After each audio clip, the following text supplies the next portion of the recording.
Guys, natingga kami ni Mrs. dito sa parking lot ng Home Depot. Ayaw mag-start yung sasakyan namin. Nalubat dahil sa ng sobrang lamig. Ito ngayon nag-aantay kami nung aming panganay para puntahan kami dito. I-jump start tong sasakyan namin. Dito talaga dapat may yung pang jump start. Napaka-importante nun. Kumpiyansa kasi. Hindi pa naman nangyayari kasi dito yun sa sasakyan na to, kaya parang okay lang. Kaso lang dahil siguro sa tanda na rin nung sasakyan, ito na yung panganay namin, nandiyan na siya. Ayun na, dumating na yung mag-jump start.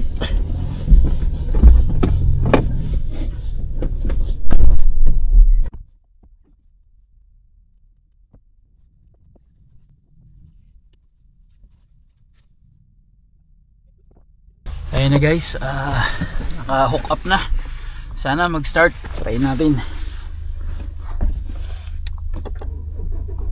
Yun.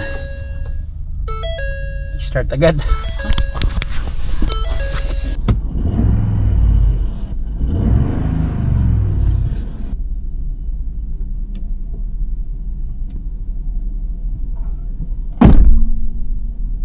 Ayun guys. Mandar na. Punta muna kami ng Canadian Tire. Nakabili nung pang jump start. Dito na tayo mag-park banda. Dito na tayo sa auto parts. Bakit?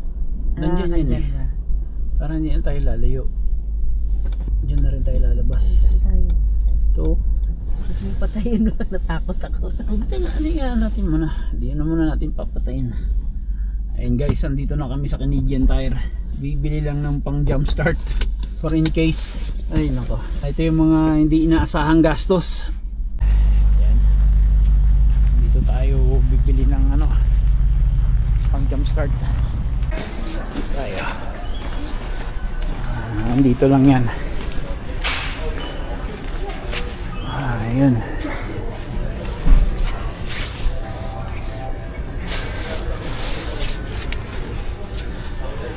Ito yun, battery charger yun. Hindi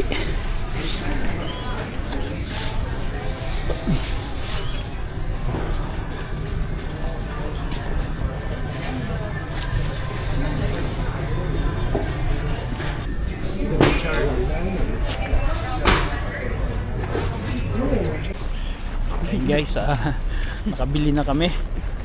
Ito, Eliminator Motomaster jump starter.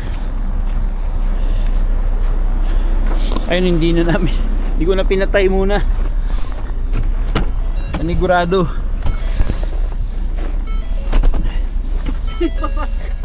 Taas. Ayun guys, nahirapan si Mrs. umakyat dahil yung running board hindi gumana, kaya reset. So ayan, nasa yung resibo ba? Tingin ng resibo. So ayan yung resibo. Magkano siya? 167. 167 lahat sama yung tax.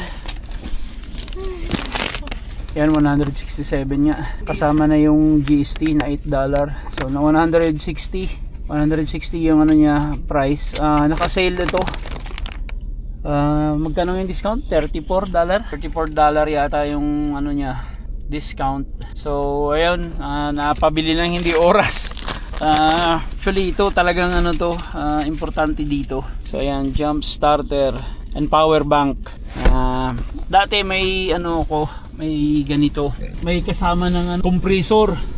Kaso lang nasira na. Since na wala namang problema yung sasakyan, so parang nababaliwala. Ngayon na nagka-problema, ayan, saka na lang naaalala uli.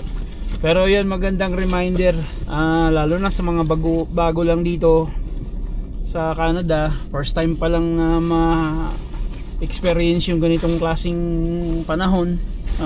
Lalo na kapag may kalumaan na yung sasakyan, isa yun sa mga nagiging problema, yung ayaw umandar sa umaga, yan, ganyan, hindi aandar yung sasakyan.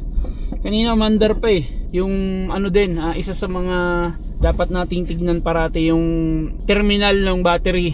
minsan ano na yung maluwag or yung corrosion, kumakapal na yung corrosion ng ano ng yung terminal ng battery, kaya yung contact hindi na maganda, so hindi na nagcha-charge ng maayos.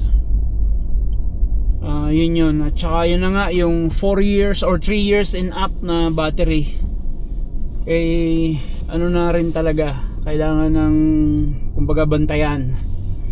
Hindi naman kailangan palitan na kaagad kung hindi pa naman nagluloko. So ito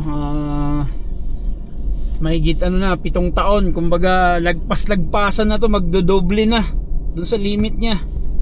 Ngayon pa lang nagloko. So maaring ng battery ng bago. So yun, nanghihingi na ng bago to, or abangan natin. Kaya yun, maganda na may ganyan. Problema po kasi pag dinala mo sa ano, pag malayo yung tapos yung sa trabaho ba, hirap yung abutan ka sa kalsada o ano. Kaya mas maganda, change na lang ng battery. Punta tayo naman ulit, change yun, ang mahal, gastos, yun. Ganun talaga, maintenance. Pag ganitong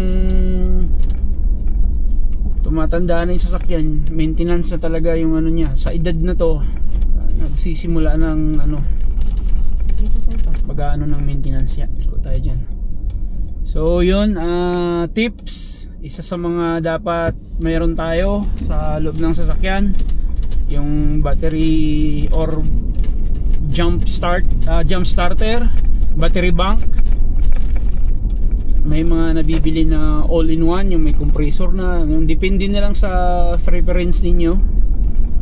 Yung binili ko ngayon pang ano lang talaga siya, jump start tsaka battery bank, kasi medyo maliit lang. Yung kasi may compressor malaki, masyadong bulky. Ano pa ba ang dapat meron, yung check kailangan sigurado na yung ano, reserbang gulong ay maayos. Yan, yung mga jack. So yun yung mga pangunahing ano, bagay na kailangan sigurado na mayroon sa sasakyan. At yung ano, yung cord, yung pang jump start na cord, napaka-importante nun. Kasi kung wala kang ano, jump starter, yung battery bank, pwede ka naman makisuyo dun sa mga may mga sasakyan, no, para sa parking lot or sa work, yung mga katrabaho halimbawa, pwede namang magpa jump start doon. So yun ang isa sa ano, talagang kung wala kang ano, battery bank, at least mayroon kang cord na pang jump start. Ang problema dito, hindi pwede itulak yung ano, hindi mo ma-jump start ng tulak-tulak yung sasakyan, kasi karamihan ng sasakyan dito automatic, yung kagaya nitong ano, sasakyan namin automatic. So hindi pwedeng itulak, talagang jump start na ano, series talaga. So yan guys, lesson learned. Huwag talagang ano, magkumpiyansa. Kasabihan nga namin ng mga Bisaya ay ayaw hatag kumpiyansa.